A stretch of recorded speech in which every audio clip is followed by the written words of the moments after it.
Hey guys, so we left off with atom building in this assignment in Google Classroom, and if we were doing this in class, I would have given you some time to do it, and then we would have moved on. But you probably took enough time, so I'm going to give this to you the next day, probably, or if you move on, you can do it then too. But we have now we're moving on to the periodic table. So I'd like you to do is get out your periodic tables from your reference table so you can look on it as you go along. And we have on every tile on the periodic table, we have several different things. We have the atomic number, and the atomic number is this top number up here on our periodic table tiles. And that top number tells us the protons. Remember, atomic number is protons. If you don't remember anything else, you need to remember that. And I'll say that a lot of times because that's important to remember. The atomic number is protons, and protons are positive. All right. Then we have the symbol underneath that, and every element has a different symbol. And some symbols are one letter, and some symbols are two letters. And so one letter is going to be capitalized, and the second letter is always going to be lowercase. So if you have two capital letters next to each other, you have a compound. If you have a capital and a lowercase, you're going to have an atom, an element. All right. Underneath that is the names, and hydrogen is one of them. Sometimes the names are harder to say, but sometimes they're a little bit easier. So just go with it, and you've got a reference. You don't have to memorize any of them. All right, and the bottom number here is the atomic mass, and this is the atomic mass. It's an average of all of the different isotopes of hydrogen. So we talked a little bit yesterday about hydrogen having normally one proton, and sometimes it has one neutron as well, and sometimes it has two neutrons. And so that's an average then. So this average is really, really close to 1. And so what we usually do is we say that the mass number, and we round to the nearest whole number. And so the mass number of hydrogen is 1, which means with this mass number of 1, it has one proton and no neutrons because we subtract those to get our neutrons. And so 1 minus 1, or 1 minus 1 is 0. So there are no neutrons in a normal isotope of hydrogen. And so we have names on every single one of these elements, and there's a lot of neat stories behind some names. They have Latin and Greek roots, like copper. Copper doesn't have a U in it, but the Latin name for copper is cuprium. And so it was symboled after cuprium, and that Latin name for copper. Polonium was discovered by a famous scientist, the first woman to win the Nobel Prize. It was named after her home country of Poland. Her name was Marie Curie. She also has curium named after her, and radium was named after, or she discovered it and named it. It was radioactive, and it gave off radiation, and it actually gave her cancer. And so there's lots of cool stories behind the names. Einsteinium was named after Einstein. Obviously, he didn't discover it; he was a physicist, but he was honored with the naming of atomic number element number 99.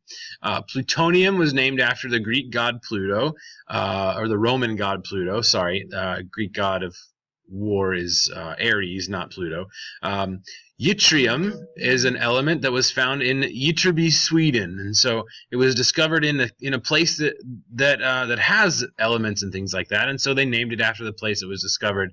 And berkelium was named after the place it was discovered, and it's actually a man-made element that was man-made in nuclear reactors in the University of California at Berkeley, and so they named it after themselves. And there's a whole series down there next to it.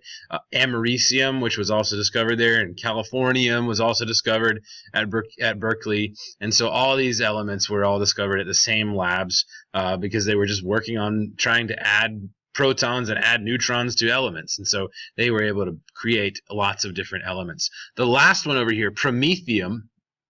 Promethium was actually a relatively low element, and it was the last one to be ever discovered, the last one in the main block of the periodic table, and because it's low atomic number, and they named it after Prometheus, who was the Greek god who brought fire to the people. And so he brought fire just like trying to make a joke here. He brought fire like a mixtape, and was able to then help us discover things. And so promethium was the element that we discovered last, and so it helped fill all the empty holes on the periodic table. So that's some neat things about names. And so let's look at what else the periodic table can show us.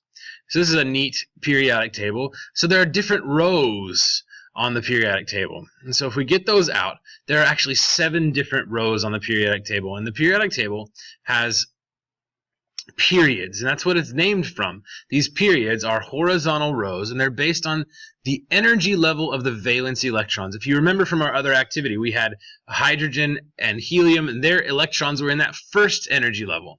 And then we moved on to lithium, and we had 2 in the first energy level, and then 1 in the second energy level. It's in this first, or the first one in the second row. And so the periods are the rows of the periodic table, and they represent electron energy levels of their valence electrons. The groups in the periodic table, the vertical columns, they have the same number of valence electrons, and those same numbers of valence electrons give atoms a similar chemical behavior. And so that similar chemical behavior makes them react the same with other elements. And so we have group 1 at the far left of the periodic table. We have group 16 at the far right of the periodic table, 16, 17, and 18. So we have 18 groups, and we have 7 periods on the periodic table. One thing I want to go back over here. Notice that there's these 2 rows at the bottom of your periodic table. Those 2 rows at the bottom of your periodic table stick in right between 56 and 71 and 88 and 103. They fit right in there. And there just wasn't enough room to make a big, long periodic table. So they stuck them in right there. And actually, it works out pretty well based on some of the other things that we know now about the periodic table and elements. But we don't need to know for physical science. So we can talk about that later if you really want to know, or you can research it for yourself. So there are groups. And here's a movie, and I don't think the audio is going to work if I show it to you through this video. So what I'm going to do is I will post this video as well on there. Or if you want to search YouTube for alkali metals in water accurate, that's printed right there, you can see it. And it's actually everything in group 1, and you can see how everything in group 1 reacts the same but more violently as you go down the periodic table. And so that's another relationship that we get from those groups of periodic table, or in the periodic table, and we get from those valence electrons. Each one of those in alkali metals has 1 valence electron, and they all behave the same way. And so that gives us chemical reactions. So in Google Classroom, you guys have a homework assignment, and this is you could probably finish it in class. That's fine. You're going to fill in this worksheet based on the elements' atomic numbers listed, and it's actually assignment number 19, not assignment number 48. I'll change that, but it is assignment number 19, and it is called Atomic Structure Practice, and I will show you guys how to do that in just a second.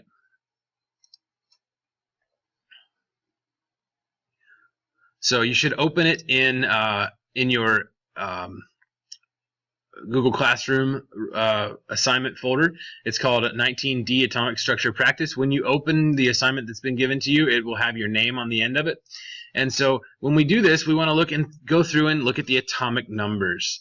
All right, and the atomic number is already given to you. And so one of the things we can automatically know is that atomic number is the protons, and the atomic number equals the number of electrons. And so we can go through and we can say, okay, well, if there's 1 proton, there's 1 electron. And if there's 1 or 2 protons, there are going to be 2 electrons. And if there's 3 protons, there are going to be 3 electrons, and so on and so forth.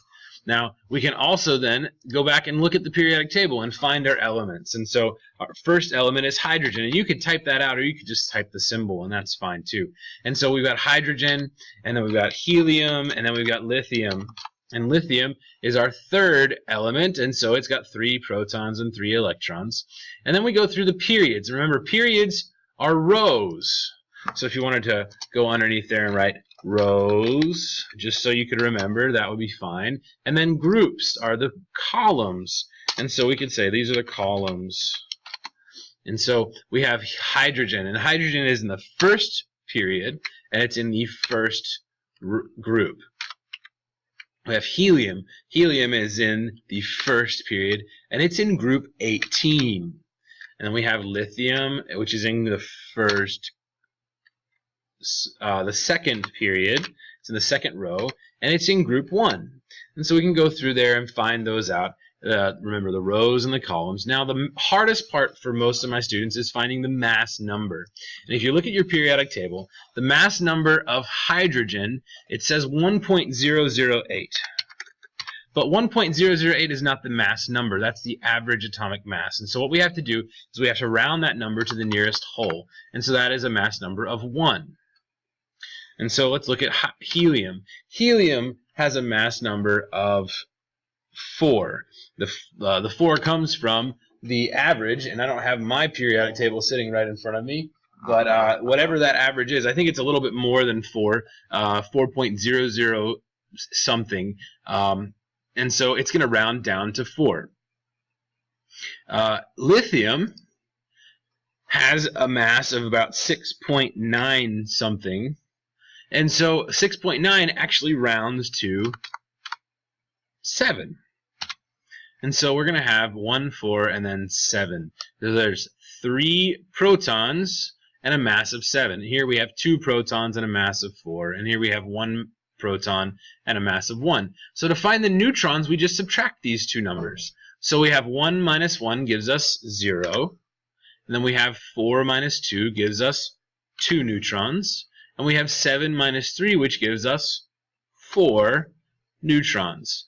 So the mass number minus the atomic number gives us the number of neutrons. And so we can go through this and go through all the way and fill out this worksheet, and then I will grade it for you. And hopefully this makes a little bit of sense. If you need to contact me on Google Chat, I will try to be on most of the time if you need to get to me. So good luck and have a good time, and be nice to your substitute and don't get into much trouble. Thanks, guys. Bye.